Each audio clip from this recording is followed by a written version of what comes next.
मेरा नाम शंकर भाई है। मैं सूरत से आया हूँ और सूरत में आपके एक एग्जीबिशन में देखा हूँ। अतर खान वहाँ आए थे, उनसे मैं बातचीत किया हूँ। तो मेरा सवाल ये है कि इस्लाम पाक नापाक में बहुत मानता है। अभी जब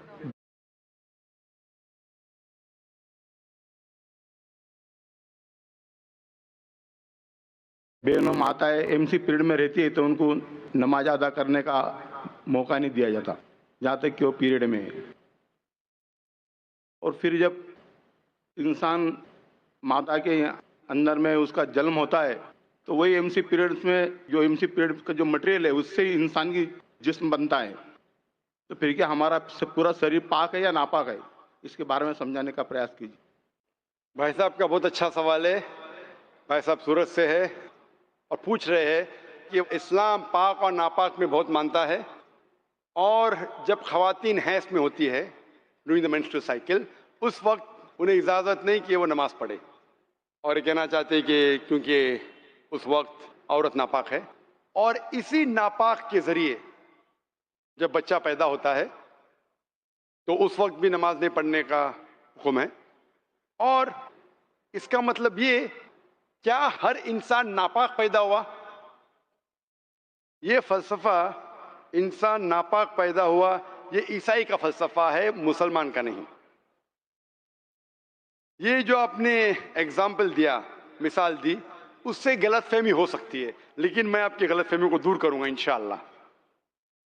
क्योंकि मेडिकल डॉक्टर हूं, मैं जानता हूं कि औरत जब हैज के वक्त होती है during the menstrual cycles, there are various psychological changes. जो दिमाग की जो चेंजेस होते psychological, many physiological changes take place. तो इस चेंजेस के वजह से अल्लाह सुब्हाना व ताला ने औरतों को छूट दी है कि ऐसी हालत में आप नमाज पढ़ने की आपको जरूरत नहीं। छूट है, छूट मतलब कंसेशन। तो जब किसी आदमी को या औरत को कंसेशन दी जाती, उसका मतलब नहीं कि ये उसे जलील कर रहा है, समझ रहे अपना। तो छूट दी जाती कि आप इस वक्त जब हैज की हालत में आपको नमाज पढ़ने की जरूरत नहीं है, समझ अपना।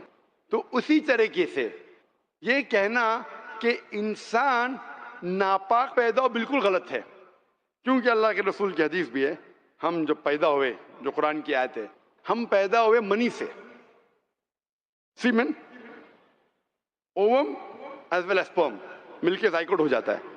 इसको हिंदी में क्या कहते हैं, उर्दू में क्या कहते हैं, जरा मेडिकल जो स्टडीज किया मैं अंग्रेजी में किया हूं। तो mean sperm and ovum meet, it's called as zygote. आप समझे ना। तो उसका मतलब हमें जब मनी निकलती है हमें नहाना फर्ज है, लेकिन उसका मतलब ये नहीं कि मनी नापाक है।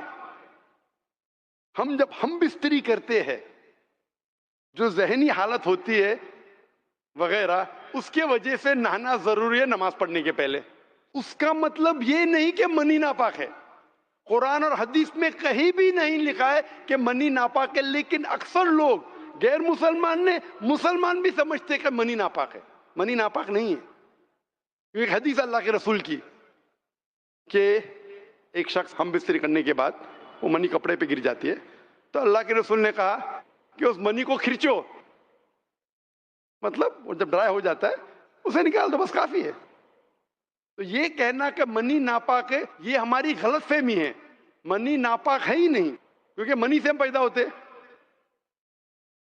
तो इसी तरीके से ये सोचना कि इंसान नापाक पैदा हुआ बिल्कुल गलत है, ये ईसाई की सोच है। Man is born in sin, you mean me. तो अल्हम्दुलिल्लाह जो कुरान की आयत है, मिन मन युमना, एक स्पर्म से पैदा हुए, और कई जगह लगा कि हम मिक्स्ड फ्लूइड से, सूरह इंसान सूरह नंबर 76 वर्स नंबर 2 में, कि हमने इंसान को बनाया है अमसाज से, मतलब मिक्स्ड फ्लूइड से। तो इसका मतलब जो औरत में ओवम होता है, जो मर्द में मनी स्पर्म होता है, उससे इंसान पैदा हुआ, और कहीं भी नहीं लिखा है कि नापाक है। Hope the answer the question. अस्सलाम वालेकुम व रहमतुल्लाहि व बरकातहू। मेरा नाम मनोज कुमार गौड़ है। मैं यूपी ईस्ट कानपुर का रहने वाला हूँ। मैं अभी जस्ट मुंबई में नया हूँ, मुझे यहाँ पे कोई नहीं जानता, कुछ दिनी भाई है जो मुझे जानते हैं यहाँ पे। सबसे पहले मैं आपका शुक्रिया अदा करना चाहता हूँ इस मंच के थ्रू, जो हमारे डॉक्टर ज़ाकिर भाई ने यहाँ आपके थ्रू इतने सारे लोगों के बीच में मुझे ये मौका दिया कि मुझे आ करके अपनी किसी बात को कहने का मौका मिले। मैं एक ऐसी फैमिली से बिलोंग करता हूँ जो कि इतनी सेपरेट फैमिली है, जो कि मुसलमान का नाम नहीं सुनना चाहती है। इवन मेरे घर में मुझे पीस चैनल को देखने और सुनने की परमिशन नहीं है। फिर भी अल्लाह तबारक व तआला का एहसान है, करम है उनका कि मैं अपनी फैमिली का सबसे बड़ा बेटा हूँ और मुझको अल्लाह तबारक व तआला ने चुना और ज़रिया बना पीस चैनल, जिस पे मैं डॉक्टर ज़ाकिर नायक और डॉक्टर इसरार अहमद, शेख सनाउल्ला, जिनकी तकरीरें सुनता था, जिनसे मेरे सारे मिसकंसेप्शंस दूर हुए। और यूपी ईस्ट का रहने वाला हूँ, मेरी उम्र 25 साल है। मैं मुंबई में पहली बार आया हूँ, मैं यहाँ पे किसी को नहीं जानता था और अल्लाह तबारक व तआला से यही दुआ करता था कि अल्लाह ताला, जब आपने मेरे को यहाँ तक पहुँचाया है कि इस्लाम को सही और गलत का जो मेरा कन्फ्यूज़न था वो सारा दूर हो चुका, तो अब मुझे ऐसी जगह पे पहुँचाइए जहाँ पे मैं इस्लाम को पूरी तरह से फॉलो कर सकूँ। क्योंकि मेरी फैमिली में पूरे के पूरे फैमिली के मेंबर्स अगेंस्ट, कोई भी बंदा मेरी बात सुनने के लिए तैयार नहीं। मैं अपने घर में इस तरह से रहता था कि जैसे एक लैंडलॉर्ड के यहाँ कोई एक किराएदार रहता है, बिल्कुल इस तरीके से बिल्कुल नेग्लेक्ट करके वो लोग मुझे रखते थे। मैं ये मैसेज उन अपने घर वालों को भी और उन हज़ारों लोगों को जो मुझे यूपी ईस्ट के जानते, पूरे यूपी ईस्ट का पूरा बंदा जो भी मुझे देख रहा होगा, जो मुझे जान रहा होगा, उन तक ये मैसेज पहुंचाना चाहता हूं कि इस्लाम कोई भी ऐसा काम नहीं करता है जिससे किसी माशरे को नुकसान पहुंचता हो। ये कोई टेररिज्म नहीं है, ये कोई ऐसा काम नहीं करता जिससे किसी को नुकसान पहुंचता हो। एक ऐसी फैमिली का बंदा जो कि मुसलमान के लिए इतनी गलत फहमी रखता हो, उसी घर का सबसे बड़ा बच्चा बाहर निकल करके इस बात को बताने के लिए तैयार है कि वो उनका दिमाग है, ये इस्लाम की तरफ से नहीं मिला है। तो मैं इस बात को कहना चाहता था, इस बात को बताना चाहता था। मैंने कभी सोचा भी नहीं था कि मुझे मौका मिलेगा कि मैं डायरेक्टली डॉक्टर ज़ाकिर साहब के सामने आके उनका शुक्रिया अदा कर पाऊंगा। और जब मैंने पीस चैनल देखा तो पीस चैनल के थ्रू मुझे ये पहले पता चला, क्योंकि मैं इससे पहले कुछ सोचता ही नहीं था। जो ज़िंदगी चल रही है वो ज़िंदगी मेरे लिए काफ़ी थी। माँ है, बाप है, घर का सबसे बड़ा था, मैं एक वेल एस्टेब्लिश फैमिली का बंदा था, तो मुझे ऐसा कुछ सोचता ही नहीं लगता था कि मुझे कुछ और भी करना चाहिए। लेकिन जब इस चैनल को देखा तो वाकई में मुझे पता चला कि मैं जहाँ पे हूँ ना, वो कुछ भी नहीं है। असल ज़िंदगी तो मौत के बाद है। क्योंकि मेरी ज़िंदगी जो है ना, वो सिर्फ यही सोचती है कि मैं जो जो जो कुछ भी सोच रहा हूँ मेरी ज़िंदगी के दायरे में है। लेकिन असल ज़िंदगी जो शुरुआत होती है वो मौत के बाद। और मेरा हिंदू रिलीजन मुझे ये सिखाता है कि मौत के बाद न जाने कितने सारे जन्म है। हमारे वेद हमें सिखाते हैं नातस्य प्रतिमा अस्ति, फिर भी हम प्रतिमा को मानते, मूर्ति को मानते, देवी देवताओं को मानते। हमारा वेद हमें बताता है एकम ब्रह्मम द्वितीयो नास्ति, यानी कि भगवान एक है, दूसरा नहीं है, नहीं है ही नहीं। उसके बाद भी हम 36 करोड़ देवताओं को मानते। तो हम अपने वेद को क्यों नहीं पढ़ते, हम अपने वेद को क्यों नहीं देखते कि हमारा वेद हमें क्या सिखाना चाहता है। हिंदुज़म हमें यह बताता है कि हमारे भगवान इस पूरी दुनिया को चलाने वाले इस जमीन पर आए, इस जमीन पर वो खुद आए। भगवान राम यहीं पैदा हुए, भगवान श्री कृष्ण यहीं पैदा हुए, और उनके पैदा होने के बाद भी उन्होंने हमारे लिए कोई भी चीज़ रिटर्न करके नहीं दिया। आप लोगों से गुजारिश करना चाहूँगा, एक छोटी सी बात जो मेरे दिल में है, सारे भाइयों से गुजारिश है कि उसको एक बार सुने ज़रूर। क्योंकि हमारे भगवान जब हमारी इस दुनिया में आए तो उन्होंने हमारे लिए कोई भी चीज़ रिटर्न में नहीं छोड़ी। उनके जाने के बाद तुलसीदास ने लिखी, उनके जाने के बाद गोस्वामी जी ने लिखी। तो भगवान बेहतर लिख सकते थे क्या ये उनके बाद वाले बेहतर लिख सकते थे? दूसरी बात, इस पूरे वर्ल्ड में ए से लेके जेड तक की कंट्री है। ए से अमेरिका भी होता है, ए से ऑस्ट्रेलिया भी होता है।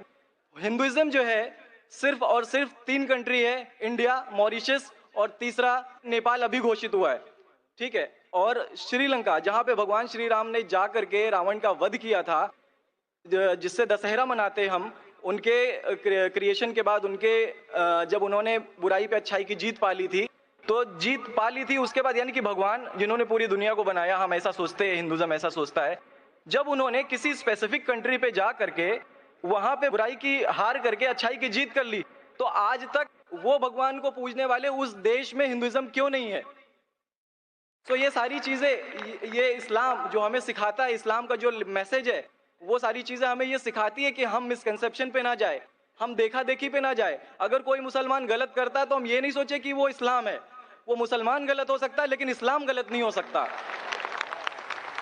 तो इसलिए मेरा पूरा का पूरा मैं मुकम्मल हूँ अल्हम्दुलिल्लाह। और अपनी ज़िंदगी में इस खुशी को महसूस करते हुए, ये खुशी आप सारे भाइयों से बांटते हुए, सारी बहनों से बांटते हुए, सारी माँओं से बांटते हुए, आप सभी के सामने ये इकरार करता हूँ कि अल्लाह के सिवा कोई माबूद नहीं है। ये मेरी फैमिली वाले या मेरे यूपी वाले या जितने भी लोग देख रहे हो, मैं इस बात को कबूल करता हूँ कि मैं इस्लाम में हूँ। माशाल्लाह, मैं आपका शुक्रगुजार हूँ।